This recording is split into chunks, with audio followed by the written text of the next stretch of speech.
ये वीडियो में हम बात करने वाले हैं एक ऐसे सेक्टर की जो पिछले कुछ सालों से पॉलिसी पुश के चलते काफी फोकस में रहा है, इंफ्रास्ट्रक्चर। इन डूइंग सो हम बात करेंगे reason for choosing the sector, एक छोटा सा comparison against the benchmark of Nifty and across the value chain as case studies, 10 business पे भी बात करेंगे। नीडलेस टू से ये वीडियो या एनालिसिस किसी भी तरह का रिकमेंडेशन नहीं है, ये सिर्फ और सिर्फ एजुकेशनल पर्पस के लिए है। So please consult your financial advisor before any investment decisions. Let's begin the discussion by hitting the like button. सबसे पहले सेक्शन में अगर मैं reasons for choosing this sector देखूं तो यहाँ पे एक बेसिक अंडरस्टैंडिंग है कि good infrastructure acts as a backbone to country's growth. तो पिछले कुछ सालों में अगर आप credit cycle to large industries देखो, it has risen very sharply from the lows of degrowth to 10% plus in October 2022। अब इंटरेस्टिंग बात यहाँ पे ये है कि ये बहुत ही मैक्रो या हाई लेवल इंडिकेटर है, बट अगर मैं इसे ब्रेक डाउन करके माइक्रो लेवल पे देखूं कि कौन कौन से सब सेक्टर्स या इंडस्ट्री में एग्जैक्टली ग्रोथ आ रही है, तो कुछ इंटरेस्टिंग पॉइंट निकल के आते हैं। So according to RBI data, ये क्रेडिट ग्रोथ मेजरली आ रहा है इंडस्ट्रीज जैसे कि engineering,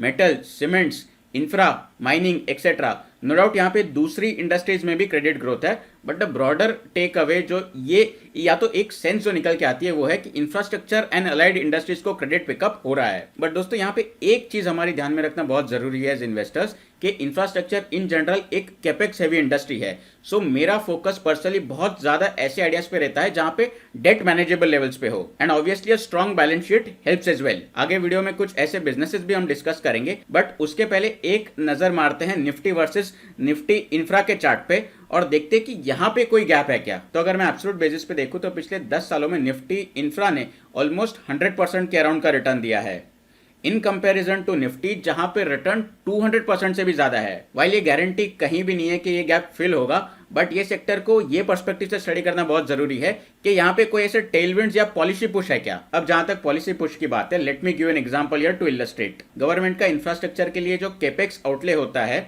between last year and this year 35% से बढ़ा है, from 5.5 lakh crores approximately to 7.5 lakh crores, and according to reports FY24 के बजट में ये 10 लाख करोड़ तक भी जा सकता है। प्लस 2020 में गवर्नमेंट ने नेशनल इंफ्रास्ट्रक्चर पाइपलाइन इंट्रोड्यूस की है जिसके अंडर 9000 प्रोजेक्ट्स प्लान्ड है, 2000 के अराउंड अभी डेवलपमेंट स्टेज में है, और यहाँ इसके लिए बजट 1300 बिलियन यूएस डॉलर्स का रखा गया है। ये इनिशिएटिव 34 सेक्टर्स को इंपैक्ट करेगा, majorly roads, bridges, railways, urban public transport, ports, aviation, shipyards etcetera. अब इसी थॉट को आगे ले जाते हुए let's look at few interesting case studies और businesses in this value chain, starting with Larsen and Toubro. L&T का अप्रोक्सीमेटली 40% रेवेन्यू इंफ्रास्ट्रक्चर और डेवलपमेंट के सेक्टर से आता है। इनका एक मेजर वर्टिकल है ईपीसी का, यानी कि engineering, procurement and construction services, जिसके अंडर ये मेजर इंडस्ट्रीज जैसे कि transportation, power transmission, irrigation infra इन्हें कैटर करती है। करंटली अगर मैं इनका ऑर्डर बुक देखूं तो वो लगभग 3.7 लाख करोड़ के अराउंड है। मार्च 2022 में ये नंबर 2 लाख करोड़ के अराउंड था, और पिछले साल 2021 मार्च में ये 1.75 लाख करोड़ के अराउंड था। तो यहाँ पे ये स्ट्रॉन्ग ऑर्डर बुक के चलते काफी अच्छी ग्रोथ विजिबिलिटी आती है। बाय द वे ये क्वार्टर में इनका order book year on year comparison basis पे, मतलब लास्ट ईयर सेम क्वार्टर के मुकाबले 23% से बड़ा है। डेट समझने के लिए इनका डेट टू इक्विटी देखते हैं जो हिस्टोरिकली 2 के लेवल्स के अराउंड रहा है for Larsen and Toubro, but currently ये डाउन ट्रेंड में है और अभी at this point in time ये अराउंड 1.5 टाइम्स है। दो ये कंप्लीटली कंफर्टिंग नंबर नहीं है, बट यहाँ पे डेफिनेटली एक सेंस ऑफ इंप्रूवमेंट है। इनफैक्ट इनका free cash flow as percentage of overall sales भी काफी इंप्रूव हुआ है। कुछ टाइम पहले तो ये नेगेटिव टेरिटरी में था और करंटली ये 10% के अराउंड है। नेक्स्ट बिजनेस जो हम डिस्कस करने वाले हैं वो स्ट्रक्चरल स्टील ट्यूब्स बनाते हैं, कमोडिटी और ब्रांडेड दोनों तरह के, एंड ये प्रोडक्ट मेजरली यूज होता है in the areas of housing, airports, building, warehouses etcetera. हम बात करने वाले हैं एपीएल अपोलो ट्यूब्स की। जो सबसे पहला पॉइंट यहाँ पे मेरे ध्यान में आता है वो ये है कि H2 ये साल इनका 400 एकड़ का एक रायपुर में प्लांट आ रहा है which will focus 100% towards value added products, और जनरली वैल्यू एडेड प्रोडक्ट्स में ना प्रॉफिटेबिलिटी बेटर होती है। अगर मैं ये फैक्ट्री से कुछ टारगेटेड प्रोडक्ट्स की पाइपलाइन देखूं तो कुछ एग्जांपल्स है यहाँ पे, जैसे कि colour coated steel tubes, RCC के replacement products, rust proof products in steel tubes. Interestingly यहाँ पे मैनेजमेंट का भी 30% की वॉल्यूम ग्रोथ का गाइडेंस है between FY22 and FY25। APL Apollo tubes के केस में एक टाइम पे इनका डेट टू इक्विटी 1 से ज्यादा था, करंटली ये 0.3 के लेवल्स के अराउंड है। हालांकि ये बिजनेस में मैं एक वर्ड ऑफ क्वेश्चन देना चाहूंगा, वो है वैल्यूएशंस के फ्रंट पे, जो मुझे पर्सनली थोड़े से प्रीमियम साइड पे लगते हैं। अगर मैं इनका प्राइस अर्निंग मल्टीपल देखूं, सिंपल सी लैंग्वेज में ₹1 की अर्निंग के लिए मार्केट कितना प्रीमियम चार्ज कर रहा है, तो पिछले कुछ सालों में काफी इंक्रीज हुआ है। ये प्रोसेस को पी रे रेटिंग कहते हैं और करंटली इनके प्राइस अर्निंग मल्टीपल्स 50 टाइम्स से भी ज्यादा है। तो ये वाले केसेस में एक एंटीथेसिस का पॉइंटर ये हो जाता है कि in such cases of high valuation अगर थोड़ी सी भी ग्रोथ में स्लगिशनेस या प्रॉब्लम आती है तो मार्केट यहाँ पे एक शार्प रिएक्शन दे सकता है in form of price correction, और इसीलिए बिजनेस के साथ साथ एक मार्जिन ऑफ सेफ्टी भी इंडिपेंडेंटली एसेस करना बहुत क्रिटिकल हो जाता है स्टॉक मार्केट में। नेक्स्ट दो बिजनेसेस जिस पे हम बात करने वाले हैं वो वायर्स और केबल्स के सेगमेंट में प्रेजेंट है। वायर्स एंड केबल्स के प्रोडक्ट्स के बहुत ही क्रिटिकल एप्लीकेशंस होते हैं इंफ्रास्ट्रक्चर और रियल एस्टेट के बिजनेसेस में। यहाँ पे जो हम पहले बिजनेस की बात करेंगे वो लगभग 22 से 24% का मार्केट शेयर रखता है ऑर्गेनाइज सेगमेंट में in case of wires and cables by the name of Polycab. Polycab के केस में दोस्तों यहाँ पे एक ऑप्शनलिटी है हाउसिंग या रियल एस्टेट का भी प्रॉक्सी बनने की through their business vertical of FMEG या fast moving electrical goods. FMEG में इनके कुछ प्रोडक्ट्स है जैसे कि fans, switches, solar products etcetera. By the way Polycab is almost debt free at debt to equity of 0.2 times around. Cables and wires के segment में एक और इंटरेस्टिंग ऑप्शन है in the form of KEI, whose products has applications in diverse industries of power, railways, telecom and polycab की तरह they are planning expansion to FMEG segment as well। KEI का भी debt to equity काफी minimal है at 0.08 times and future में it can act as a good proxy to both housing and infrastructure. Next दो theme जिसपे हम discussion करने वाले हैं वो भी काफी इंटरेस्टिंग एवेन्यूज प्रोवाइड करते हैं। तो यहाँ पे बेसिक अंडरस्टैंडिंग ये कहती है कि जैसे ही इंफ्रास्ट्रक्चर को पुश मिलेगा ज्यादा से ज्यादा रिक्वायरमेंट होगी मेटल्स, माइनिंग, ये सारे सेक्टर्स में। तो इन जनरली तो मेटल्स स्टैंड अलोन काफी केपेक्स हैवी और सिक्लिकल इंडस्ट्रीज होती है, बट मैं यहाँ पे पर्सनली काफी इंटरेस्टेड रहता हूँ इनके प्रॉक्सीज पे जो इनकी ग्रोथ पे राइड करे। तो यहाँ पे दो ऐसे प्रॉक्सी केसेस है with manageable debt to equity as well.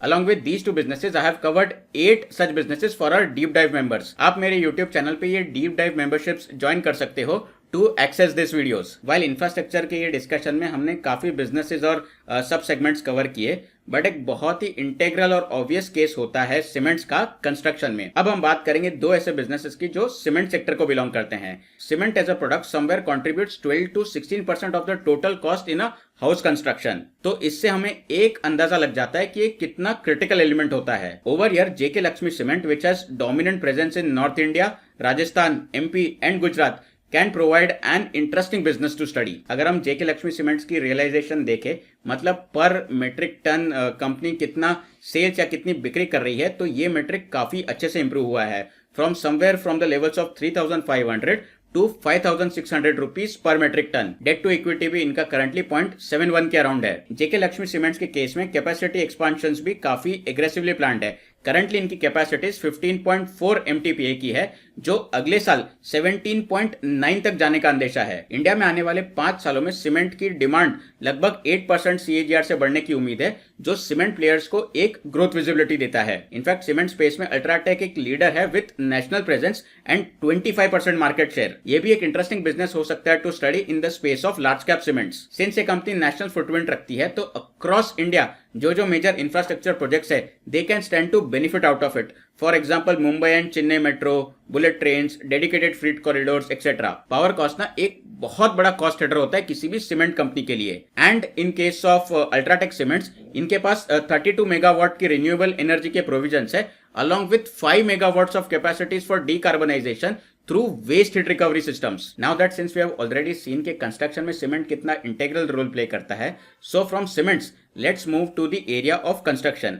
और ये जो कंस्ट्रक्शन बिजनेस हम इवेल्युएट करने वाले हैं ये प्रोजेक्ट्स को कैटर करता है in the areas of industrial, government, residential, institutions, ये सारे सेगमेंट्स को। And this business is PSP projects. PSP projects के केस में ऑर्डर बुक इनका लगभग 5,000 करोड़ के अराउंड है, और अगर मैं इनके पिछले 12 महीनों का रेवेन्यूज देखूं तो ये लगभग 1750 करोड़ के अराउंड है। इनका अगर मैं ऑर्डर बुक देखूं ना तो ये स्टेडीली इंक्रीज ही हुआ है। इन्होंने 196 प्रोजेक्ट्स कंप्लीट किए हैं और अभी ऑन गोइंग इनके अराउंड 49 प्रोजेक्ट्स है। अगर हम पीएसपी प्रोजेक्ट्स को वेरियस पैरामीटर्स ऑफ ग्रोथ के भी इवेल्युएट करें, चाहे वो रेवेन्यू हो, इबिटा हो या पैट हो, तो यहाँ पे ये नंबर 30% प्लस ही रहा है। अगर मैं इनके कुछ प्रोजेक्ट्स की बात करूं जो इन्होंने ये क्वार्टर में विन किए हैं, so they include likes of one of the office building projects for an MNC, one order from L&T। In fact यहाँ पे एक ऑर्डर इनका अहमदाबाद एयरपोर्ट में एक कोर्ट से भी रिलेटेड है। पीएसपी प्रोजेक्ट के केस में डेट टू इक्विटी भी 0.15 के अराउंड ही है। Before we move on to the next theme, infra push के चलते कई और ऐसे सब सेगमेंट्स है वैल्यू चेन में that can provide interesting avenues और businesses to study. For example हमने बहुत ही रिसेंटली एक रेलवे पीएसयूज पे शॉर्ट्स कवर किया था। इसके साथ साथ we have also covered one of the shorts which is related to either port infra और dredging segment. So these are some of the interesting shorts which you should check. इनकी link मैं नीचे comments में pin कर रखूंगा। But now coming back to one more business जो मुझे personally अच्छा लगता है, और वो है कमिंस इंडिया का। कमिंस इंडिया के केस में 3 बिजनेस डिविजन्स है, इंजन, पावर सिस्टम्स और distribution. Some of the use cases in the services that they provide include railway के लिए इलेक्ट्रिफिकेशन ड्राइव करना, सिटी गैस डिस्ट्रीब्यूशन के लिए इंफ्रा सर्विसेज प्रोवाइड करना, providing engines for commercial vehicles like buses and trucks which are very closely linked to the development in infrastructure। यहाँ पे आने वाले टाइम में डेटा सेंटर्स की ग्रोथ के चलते भी एक प्रॉक्सी का एलिमेंट है in their business vertical of providing power system solutions। Along with this, they also provide power solutions for infra projects in metros, shipping, irrigation, airports, water treatment plants, etc. However, ये वाले business के use case में कुछ pointers है antithesis या risk के। First, ये business उतना स्ट्रेट फॉरवर्ड या सिंपल नहीं है to articulate and to understand. They operate in many areas closely linked. Second pointer है डीजल इंजिन्स का।